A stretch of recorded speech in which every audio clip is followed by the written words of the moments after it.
Bang, balik lagi ke soal perjalanan aktivisme lu dulu, Bang.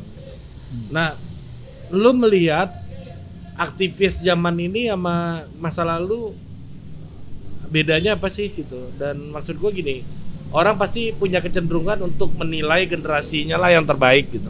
Nah, lu kayak gitu nggak sih? Enggak lah. Sebenarnya semua generasi pasti punya cirinya. Pasti punya cirinya ya. Mungkin kalau generasi tahun 45 bentuknya bener-bener ikut dalam revolusi fisik, ya kan? Kalau 66 yang ikut menjatuhkan Soekarno rata-rata aktivisnya nantinya jadi menteri juga. Iya. Di pejabat semua kan. Jadi pejabat semua ya saat itu ya. Yang akhirnya ngebobrokin Indonesia juga dari dalam gitu. Kalau 98 ini juga mulai ada kecenderungan ke situ ya. Walaupun nasibnya nggak sebagus yang angkatan 66. Beda di nasib ya. Ya artinya gini, lu kalau menurut gua ya yang 66 kan akhirnya jadi pentolan-pentolan ya. Beberapa ya jadi pentolan. Ada juga yang mungkin yang nggak kelihatan juga ya ada ya. Tapi istilahnya ya kita tahu misalnya kayak Harmoko, terus Kosmas Batubara, Kuntoro gitu. Iya kan. Itu memang akhirnya jadi pentolan-pentolan di zaman Orde Barunya gitu. Banyak loh dari ITB itu, Bang. Oh iya. Kuntoro. Jadi sebenarnya kan gini, orang itu kan makanya gua tuh percaya nggak percaya sih sama yang namanya bukan Feng Shui. Horoskopnya Cina itu apa namanya? Feng Shui ya. Feng Shui, ya. Yang Sio. Sio. Gua agak nggak percaya sama zodiak karena zodiak itu katanya Taurus dan sebagainya itu artinya sifat manusia atau itu berdasarkan bulan lahir. Itu gue nggak terlalu percaya. Kalau sama-sama Agustus sifatnya sama enggak. Tapi kalau sifat dan nasib orang, nasib terutama berdasarkan tahun kelahiran tuh kurang lebih sama. Ngaruh ya. Gue Sio Naga ya kan, lahir 76, 94 gue masuk, 98 pas reformasi gue tingkat akhir. Artinya secara sejarah memang gue harus ya jadi yang jatuhin Soeharto itu aja. Bukan karena gue lebih hebat, karena tahun 98 ya kan gue tingkat akhir ya, udah kuliahnya udah dikit ya, akhirnya ikutan turun ke jalan ya kan. Adik angkatan gue kenapa nggak ngomong depan, kan kalau di mahasiswa kalau ada yang lebih senior dulu yang ngomong. Iya, betul. Kenapa bukan senior gue yang naik ya udah pada lulus. Artinya ya itu ya memang tahunnya kita gitu. Jadi memang ditakdirkan untuk jadi angkatan yang ikut dalam reformasi. Jadi sebenarnya itu ya adalah pengaruh-pengaruh tahun lahir. Kalau misalnya gue lahir anak ITB ya, gue lahirnya barengan Abu Rizal Bakri, ya gue juga kayak Abu Rizal Bakri juga. Iya betul. Iya gitu. Iya, betul. Ya karena di situ trennya begitu kan. Iya. Gila ya. Jadi dulu, tahun lahir mempengaruhi ya. Mempengaruhi dulu tuh ada namanya kliknya. Ya ini lu boleh ngomong yang di bawah Pak Ginanjar seniornya. Pokoknya itu kan anak-anak buahnya. Gitu loh. Nah, Bang, lu gimana ngelihat sekarang rame lagi enak zaman kuto gitu misalnya? Oh itu mah biasa. Kenapa? Biasa. Lu sebagai orang yang Ya, itu ikut biasa. mukulin Orba gitu. Apa? Ikut apa? Ikut mengkritisi mukulin Orba. Iya. Kalau menurut gue sih enggak, itu enggak valid ya. Tapi kalau ada kecenderungan enak zaman kuto itu biasa. Karena ketika kemerdekaan Republik Indonesia dipimpin Soekarno, banyak juga yang rindu sama Ratu Wilhelmina, banyak. Iya. Betul. Pas zaman Soeharto, Bapak Pembangunan, banyak juga yang rindu sama Bung Karno. Pidatonya bagus gitu ya. Orator yang ini ya, naik lagi. Ketika reformasi enak, biasa itu. Bahkan di Irak pun ketika Saddam Hussein turun, terus akhirnya ISIS berkuasa, ya enak zamannya Saddam Hussein gitu. Betul. Ya kan sebagian daerah Irak kan dikuasai ISIS sempat. Ya kan gitu loh.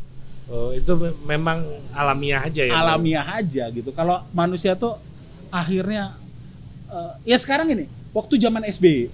Jauh lah ke zaman Soeharto, zaman SBY. Semua orang kan ngebully SBY. Ini presiden yang lebih banyak albumnya dibandingkan kerjanya. Iya gitu kan. Presiden atau pesinden katanya gitu kan. Tapi sekarang kalau dibilang ya enakan zaman SBY gitu. Iya, betul. Terus ada kecenderungan juga kalau yang ngomongnya angkatan tua dan ngomongnya sekarang begitu, iyalah kalau gua dibilang enakan zaman Soeharto, ya enak zaman Soeharto bagi hidup gua. Karena gua nggak cari duit sendiri, ya kan? Gua mau makan, gua nggak ngerasain harga beras naik, ya karena yang beli beras ya orang tua gua. Iya ya, betul. Iya. Betul. Terus gue masih lebih kurus, ya lebih fit, ya lebih enak zaman gue memang waktu itu. Zaman Soeharto.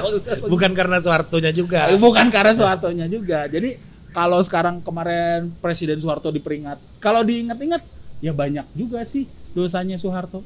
Ya. Tapi bukan berarti rezim yang sekarang itu kita ampuni dosanya gara-gara dosanya Soeharto banyak, ya itu yang salah. Gitu loh, bagi gue itu aja. Nah, Bang, banyak yang mengatakan rezim hari ini itu neo Orba gitu. Iya. Setuju nggak lo? Kurang lebih setuju. Gimana tuh? Hanya cara-caranya lain karena dulu ketika Bung Karno bilang anti imperialisme kan bukan juga bilangnya imperialisme tapi neo imperialisme dan neo kolonialisme. Nekolim. Kalau mereka kan kalau Bung Karno kan kaya dengan jargon-jargon. Iya. Ya, artinya neo, bentuk baru dari kolonialisme dan imperialisme. Artinya apa? Buktinya terjadi saat sampai hari ini, di mana Indonesia akhirnya dikuasai oleh perusahaan-perusahaan, ya kan?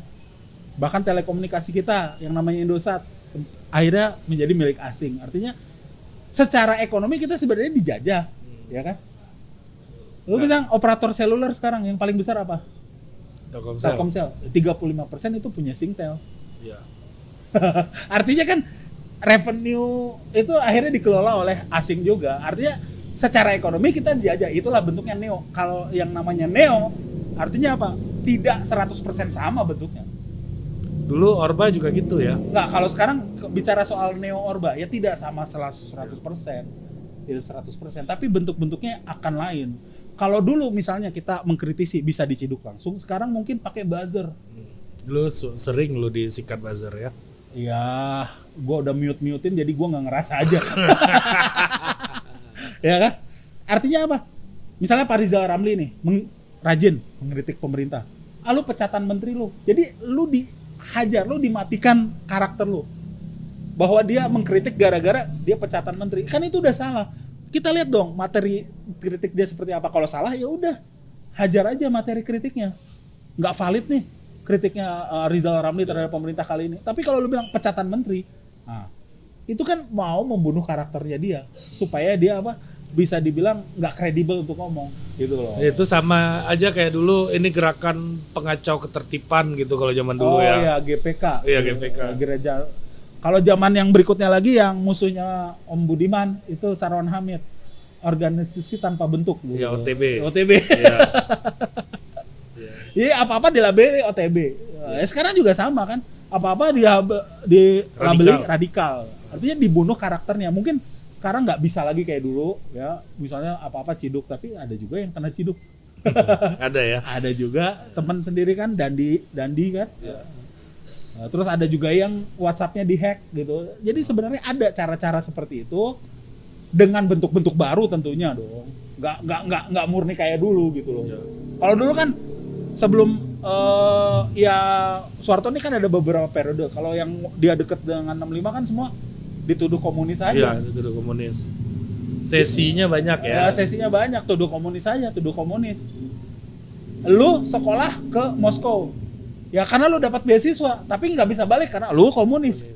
Padahal beasiswanya waktu itu ya banyaknya ke situ atau ke Ceko, ya kan? Iya. Makanya ada iya itu kan.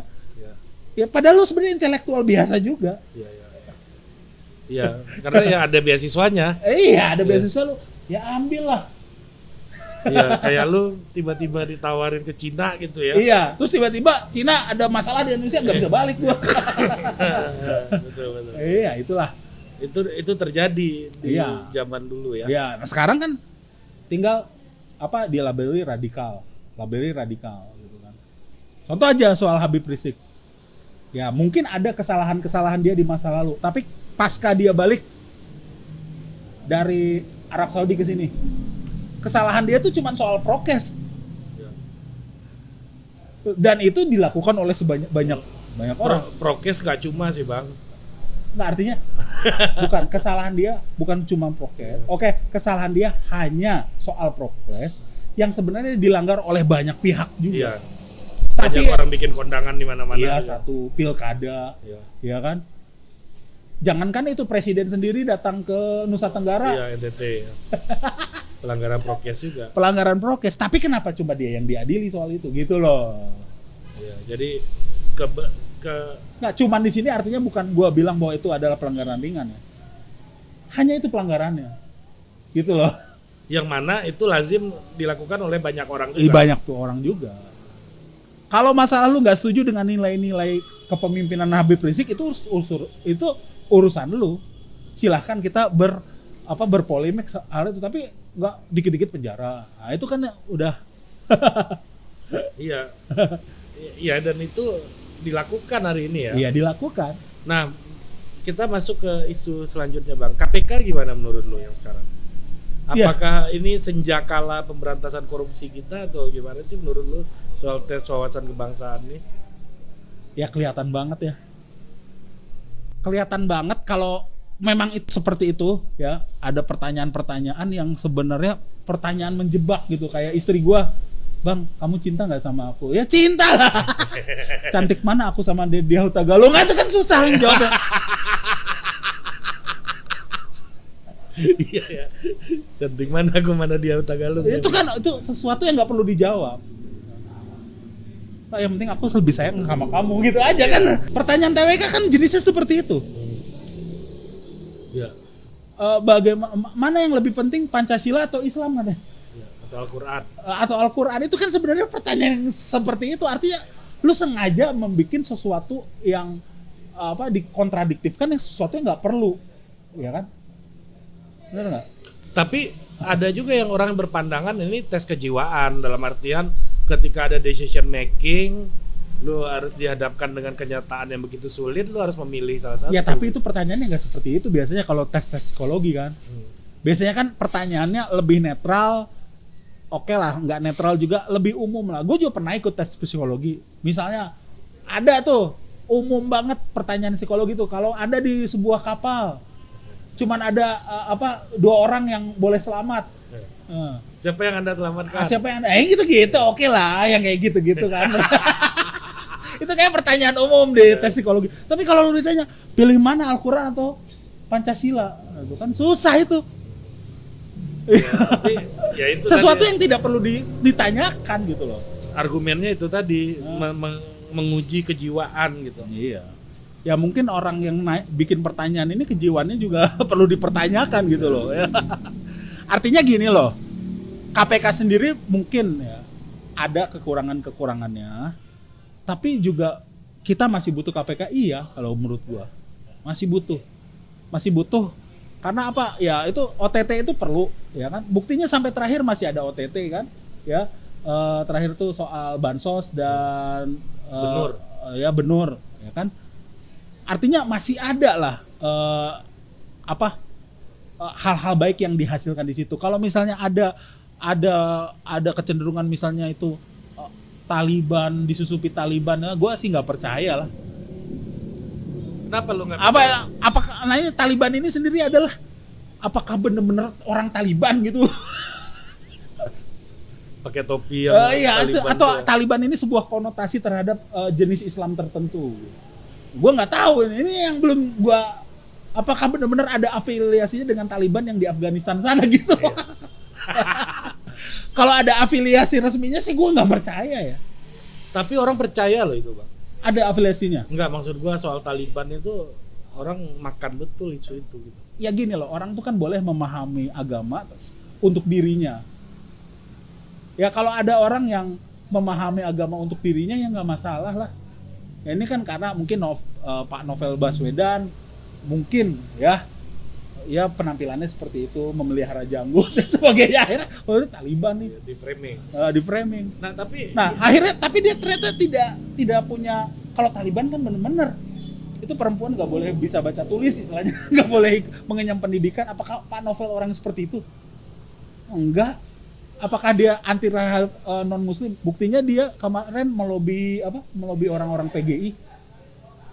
Sekarang PGI-nya sendiri yang dituduh ini Taliban, ya gimana, makin bingung gua.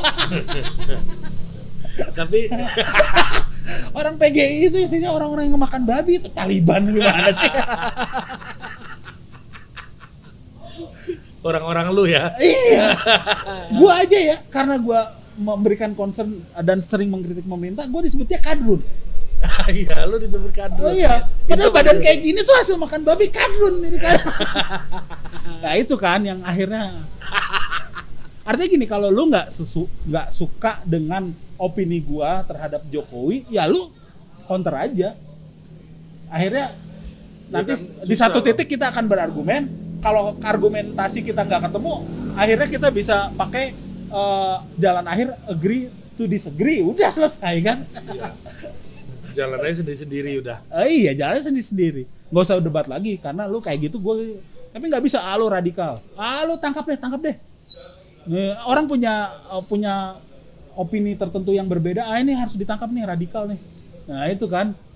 Jadi neo orba ini mungkin mereka tidak langsung turun, tapi menggunakan kekuatan di sosmed, entah itu buzzer atau pengikut yang fanatik gitu, untuk menjatuhkan karakter-karakter orang yang vokal. Itu sih menurut gua. Itu yang lu rasain. Lu rasain dan lu nggak rasain emang? Gua kan nggak pernah nyerang gua. Oh gitu ya. Iya, gua diam-diam mantau aja gua. Belum siap gua anak gua Ay. baca bapaknya dibully, Bang. Oh. Makanya sebenarnya nggak masalah juga, tinggal lu nggak usah dengerin aja. Iya. Iya itu. Udah mulai gua. Kalau saya kan tidak sepenting bapak, jadi nggak akan dibully gitu. Kalau Kepentingan orang lain-lain. Iya. Nah, Bang. Nah, jadi dari tadi isu KPK lo menilai ini memang sebuah permainan yang terlalu jelas gitu ya. Jelas lah.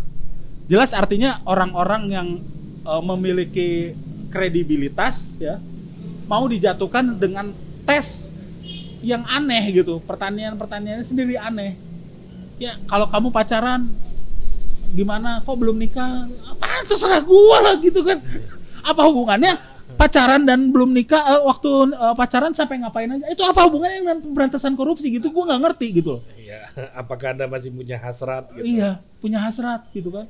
Ya, tapi kan itu tadi. Nggak ada hubungannya itu. Argumennya itu, Bang. Kejiwaan ini. Iya. Artinya soal jiwa nih, kalau jiwanya udah keuji stabil gitu kan, dia pasti bisa jadi pegawai yang baik di KPK gitu. ya semua bisalah dibikin alasan ya. Tapi kalau gua juga sebelum jadi komedian, gua jadi punya usaha, gua juga pernah kerja sama orang. Seumur-umur gua nggak pernah ketemu pertanyaan seperti itu dari psikolog gitu.